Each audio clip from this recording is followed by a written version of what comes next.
Hey Hello. Joe, hello. It It works. worked. We'll just give people a minute or two before we begin.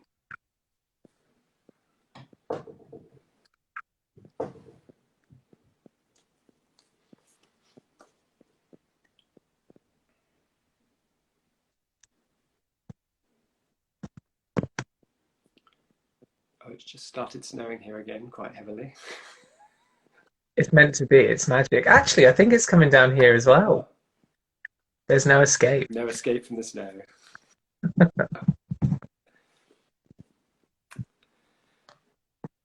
Okay, well, it's coming up to 1:30 now, so I'll just begin by saying hello to everyone and welcome to Queer Rural Connections.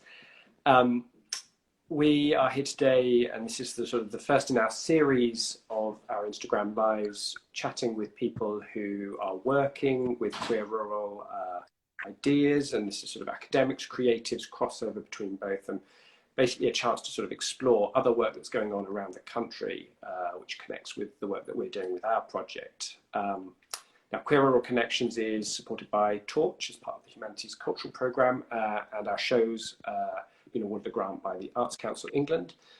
And we're going to be bringing a show and film to heritage and arts venues this summer.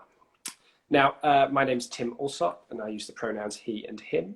And my co-project investigator is Dr. Kira Allman at the University of Oxford. And we are joined today by Joe Jukes. Now, Joe uses the pronouns they and them and is a PhD student at the University of Brighton. Now, Joe's doing a lot of work into queer rural lives, looking particularly around areas of emotions and looking at the area of Somerset in particular. But as part of their work, they're also going to be producing creative outputs, so videography, photography, as a way to engage with the local community and making sure that academia reaches out beyond the academic circles. So hello, Joe. How are you doing? Hey, yeah, I'm doing all right, thanks. Thanks for having You're me. very, very welcome. Yeah, it's lovely to have you here. Um, so on this cold winter's day, we're going to talk about all things queer rural. So first of all, just love you to sort of tell us a bit about your project and your way in to queer rural. You know, why you wanted to study it, what it means to you, your motivations for the stuff that you're researching.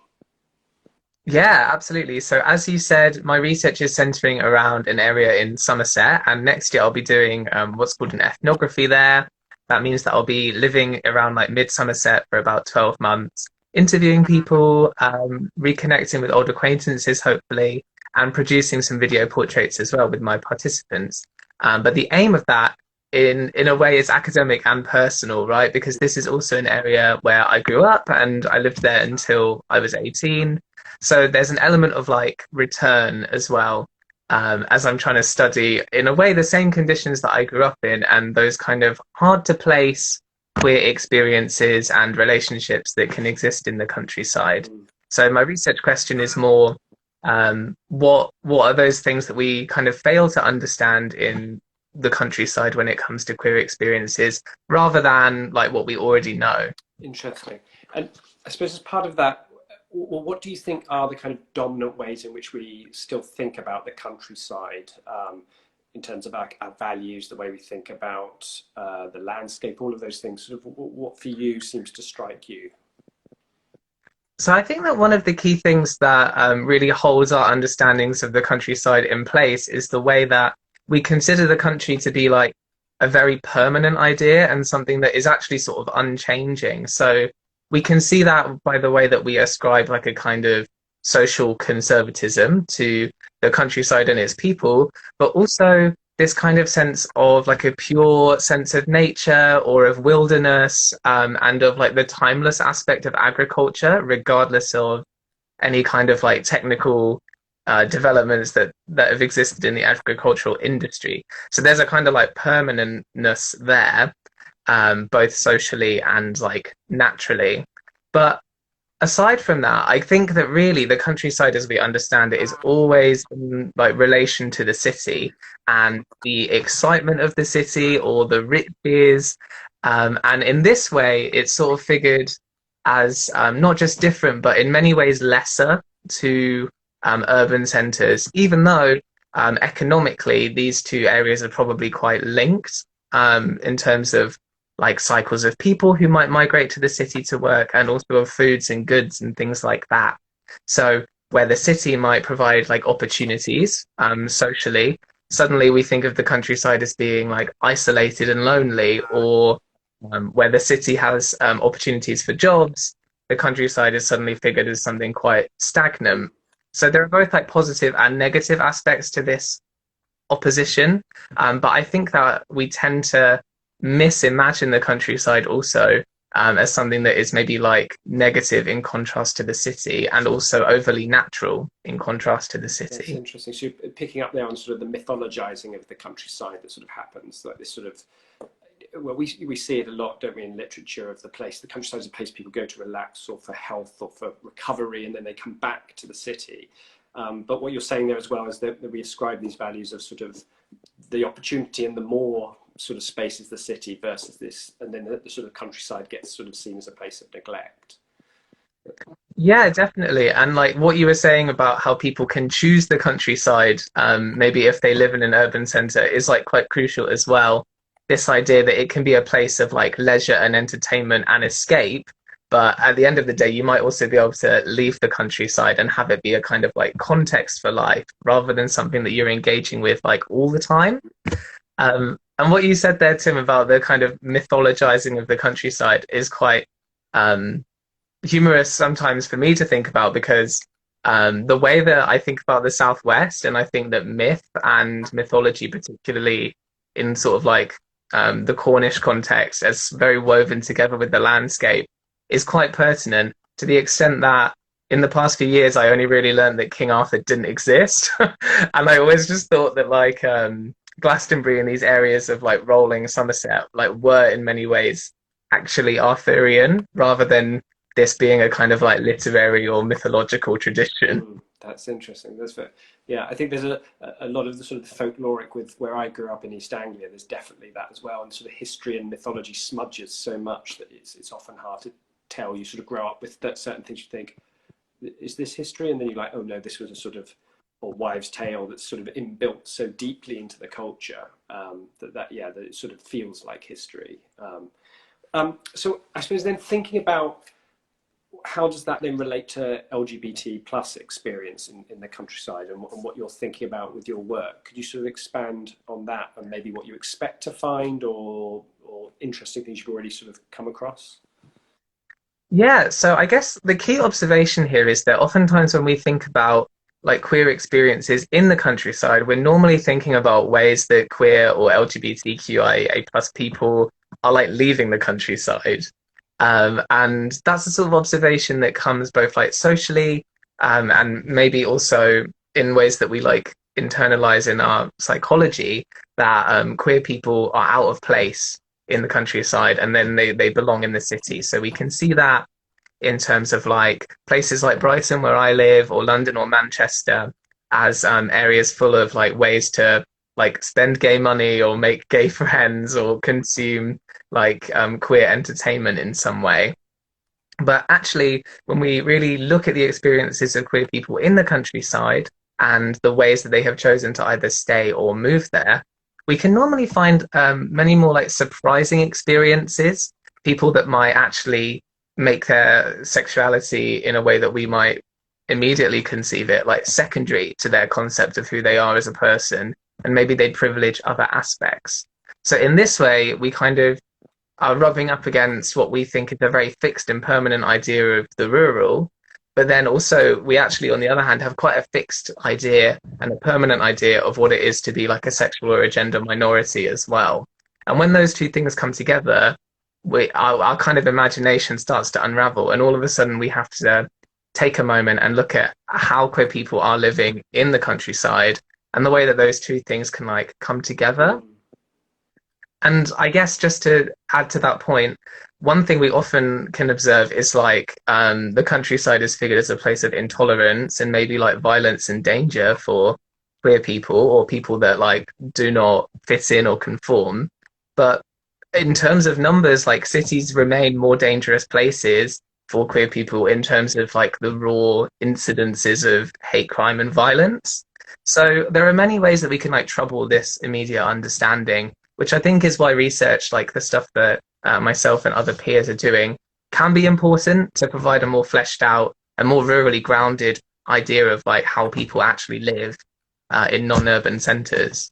That nuance as well, and that's very interesting what you're sort of saying about the way in which we emphasize elements of what we've, you know, parts of ourselves that are important to our identity, and that maybe our queerness or our gayness, whatever it is for you, isn't maybe the primary element when you're in certain rural areas. It might be about the community, it might be about any number of other things as well. That I think that's very interesting. And I suppose thinking now more personally, how has this played out for you? How you grew up in Somerset, and the time you did, the going away and the coming back, and as someone who's been able to do that versus maybe someone who never leaves the place in which they grew up. Yeah, so I think that the first thing to recognize is that like the very fact that I had the ability to like move away from the place that I grew up is in itself like quite a privilege, and probably owes a lot to either like wealth or affluence and whiteness and the capital that I needed to like access university, for example, and be able to imagine myself somewhere else in the first place. And that's not something that like everybody in the countryside or any kind of like marginal space has. But I guess beyond that, this process of me sort of living away but constantly having an opportunity to return is something that is like quite entertaining and also nourishing to me, in the sense that I think that when I left the countryside, for a while I was very keen to leave rurality behind me, but I have found that that is inescapable in many ways, and that like when I lived in London for 2 years, I like could not shake a dislike of some elements of city life. To go back to my first answer, that element of the city constantly being more and excessive and demanding of me, rather than a notion of the countryside that maybe I remember nostalgically, that was more slow and actually afforded me more personal freedom in some senses. So sometimes when I return to like the Somerset Levels, which is near where I grew up, and I go to places like Glastonbury, I find it like very enjoyable to like realize how some of these kind of green parts of the country can be kind of queer in themselves, in the sense of being like strange and non-normative in a different way that Brighton, for example, we might understand to be queer, as like a fixed space. Yeah. So things like that can be very entertaining. And I suppose it's about that emotional resonance that you carry with you when you move somewhere else anyway, that there are things, our early experience, our formative experiences, that they just imprint themselves on you, in a way that you never find quite, even if you don't have a particularly positive relationship with that area, or it's complex, or the process of coming out was difficult in that, but there's still that connection, that sort of sense of, oh, I recognize this other space, or I feel connected to it, even though it's not necessarily comfortable. And do you feel like your relationship with Somerset then is constantly evolving, or has evolved in terms of an emotional attachment to it? Yeah, I mean, in a very simplistic way, it has evolved in the sense of being a place of like dislike and discomfort and of isolation, to a place that I am kind of constantly connected to, and like I'm able to return to, explore, and like ground myself in. So that's maybe like a simple one, but I also think it's slightly more complicated too, because when I return to Somerset, I am also confronted with those same feelings of isolation, but they also take on like a different kind of emphasis in how I experience those feelings and like put them into practice. So an example of what I might be talking about is sort of when I go home and I like maybe go on like a long walk, or even a drive, that I'm confronting a different sense of like being alone in the countryside, as somebody who now has an experience of like greater mobility and like a very established sense of self and a pride in non-normative elements of my identity. And because of that, like my very relationship with that land like will always be changing, not just in the sense of the countryside providing like, I guess, a mirror for queer people to see themselves against and in the reflection of, but more as a way that people are constantly like having conversations with the places in which they live and how that can change like their actual emotions. Mm. You know, like I was saying that my research is really about those emotions and experiences rather than those senses of self. And I think that that's probably a good emphasis to answer your question with, right?